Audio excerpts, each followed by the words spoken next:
Call of Duty, World of Warcraft, and Diablo are arguably three of the most important video game franchises of all time. And Microsoft is set to own all three of them should the Activision merger go through. They've gotten through the FTC now, and it seems like it's only a matter of time before this thing is final. And this issue has left a lot of people asking the question, will Microsoft hold a monopoly now in the video game industry? Will there be a monopoly? Will this be anti-competitive? Will this put Sony out of business? These are the questions that Sony wants you to be asking, and maybe Nintendo a little bit too. And I'm here to tell you what I think today. And I think this is a pretty interesting question, but I think it's one that has a really simple answer. No. The answer is no. Microsoft is not going to have some sort of wild monopoly in the industry with this Activision merger. It's not gonna happen. It isn't anti-competitive, and that's what Sony wants you to think, but I promise you, they're wrong. To me, Sony pooping and peeing themselves in court has been nothing short of just poetic justice. This deal was always gonna get through the FTC, and that is, I think, in large part due to Sony's ridiculous history of doing everything they can to be anti-competitive and to hold on to the virtual monopoly they already have on the console market. Sony whining about anti-competitive practices and about Microsoft potentially having a monopoly is just absurdly ironic to me. Like I said, anyone who keeps their eyes anywhere near the video game industry will know that Sony has already held basically a monopoly on the console market for like a full decade now. Really, the only time that Sony wasn't the top dog was during the PS3 and Xbox 360 generation. So for Sony to show up to court crying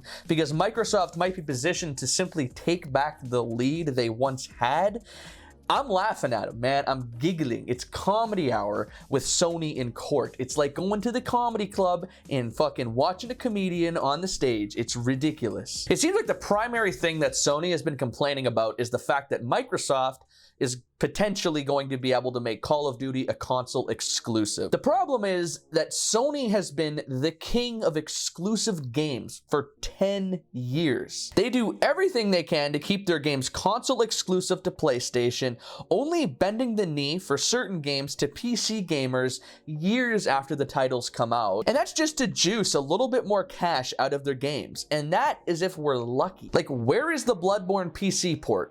I understand that this probably has something to do with Bandai Namco and FromSoft. I get all that, but why has that not been released? You know how many people would buy that shit? I would buy it. Where is it? Why hasn't it come out? I can tell you why, because they want people to go buy a PlayStation. That's the reason. Meanwhile, Microsoft owns the largest best-selling game ever made in Minecraft, and it's on PlayStation. It's on everything. You can play it on any device. It's basically like Skyrim. They're gonna release it for a Samsung fridge soon. It's everywhere. They could make that a console exclusive. They could have done that with the PS5 generation. Said, nope, sorry, out of luck, we're taking it off. They didn't. They put it on there because Microsoft isn't anti-competitive, and they won't be with the Activision merger. Really, Xbox hasn't had an actual console exclusive since Halo 5, which is a game that nobody wanted to play and basically nobody liked in the first place. Everything else has been simultaneously released on PC, whether it's Forza Horizon, God forbid you're playing Halo Infinite, rest of your soul. These games are all also on PC, so they're not even true console exclusives. And while I understand that Microsoft technically owns Windows, I think it's important to note that nowadays everything is also getting released on Steam, so Microsoft is losing that cut to the marketplace. So it really isn't a console exclusive, even if it is released on PC. I think arguably the only real competitive advantage that Xbox has over Sony is with Game Pass. And good God, does Sony like to complain about Game Pass. I don't even understand this because Sony offers a very similar, albeit much worse version of Game Pass in their PlayStation Plus tiers. But even if they weren't attempting to copy the very thing that they're complaining about, I still wouldn't understand the rationale behind their complaint. Now, Game Pass is a ridiculously good value for most people, but I don't think it somehow poses this competitive threat to Sony, or like Sony likes to put it, like it's damaging the game industry. Publishers hate Game Pass, all this shit they keep saying. Because if it was that big of a problem, Xbox would clearly have a higher market share than Sony. They would be the people at the top, but they're not. They're not anywhere close. I just think Sony is mad that they can't figure out how to make their offering even remotely comparable to Game Pass. I mean, Sony's PlayStation Plus is ass. It's garbage. I think it like, technically it has more games than Game Pass has, but the problem is they all suck. It's all these random ass games nobody's ever heard of that nobody ever wants to play. I'll put some footage from some shitty ass game on there on the screen right now. It's ridiculous. All these games are trash. None of their actual, like, first-party exclusives that you'd want to play are on there. Meanwhile, Game Pass is going to have Starfield at launch, which is kind of insane, and you can predict that Elder Scrolls 6 will also be available at launch, and eventually all the new Call of Duty games will probably be available on there.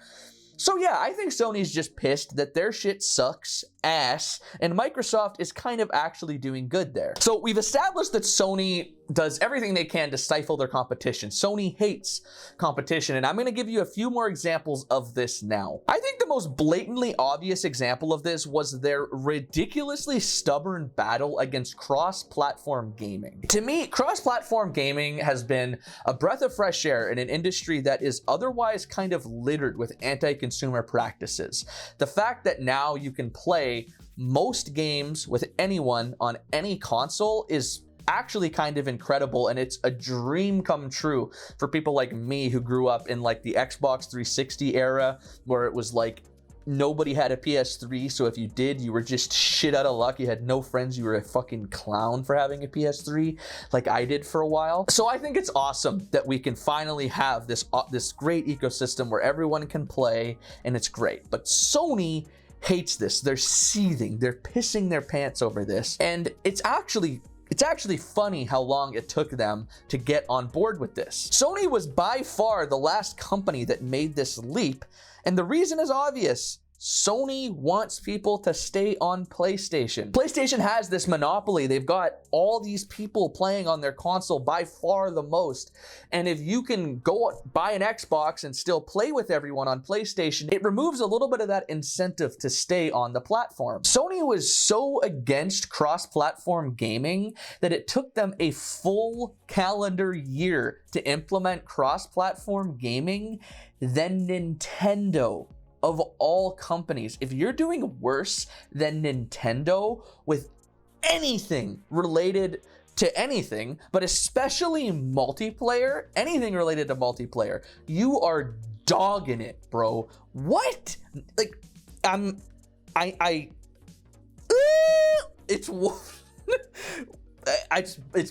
it's truly mind-boggling that Nintendo implemented cross-platform gaming in Fortnite and I think even Rocket League before.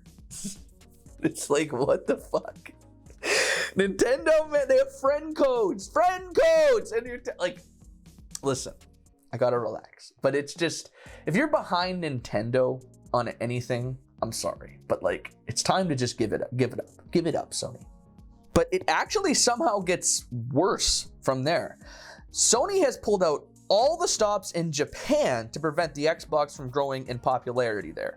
Now, clearly Xbox hasn't really been doing anything to help themselves in that department, and I will get to that soon, but the point is still there that Sony is very anti-competitive in Japan.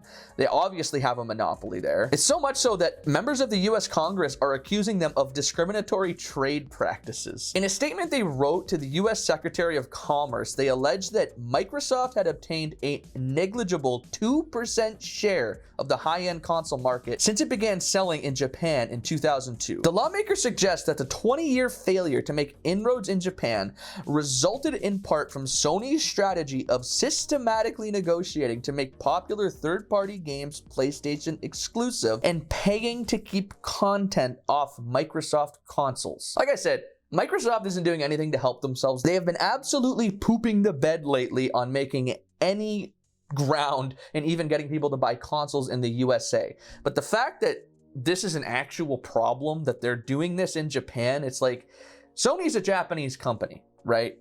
Microsoft is an American company. Imagine if the tables were turned and in the US, the United States government was turning a blind eye to Microsoft illegally practicing in paying off companies to not support the PlayStation in America. I mean, can you imagine if that was going on? Then, okay, maybe they'd have a case, but they don't have a case, and this is partially why. Sony is also accused and is currently being sued by like the Romanian version of the FTC for preventing games from being sold anywhere but the PlayStation Store. They're basically trying to keep people from buying games anywhere but their platform so that Sony takes all of the money. This is in Romania, but they were sued for the same thing in the United States. I will mention that the US lawsuit was dismissed, but I still think it's worth noting that they have time and time again been accused of this practice. So it's like, I don't want to hear it from Sony is my point, because they've got all these this ridiculous history of doing this type of shit. I don't want to hear about Activision and Microsoft and boo-hoo, boo-hoo. Listen, make a Spider-Man game and shut the fuck up, Sony, okay? I don't care. Just because Microsoft is buying Activision doesn't mean that the space won't still be competitive. In fact, I think what it means is that the space will once again be competitive. Microsoft will have the tools they need to hopefully start giving Sony a run for their money. It just means, like I said, Sony is gonna have to work harder to try to stay at the top. Microsoft may eventually end up at the top, but that doesn't mean it's a monopoly. It just means there's a new market leader, which is good for us. Two companies actually competing with one another to one-up each other is good for the bottom line consumer. So in my view, this is a good thing. I think it's a great thing, and I'm excited to see what happens when this hopefully inevitably gets put through. All right, boys, it is conspiracy time. Welcome to the conspiracy zone. How about this one? Is Microsoft purposely shitting their pants?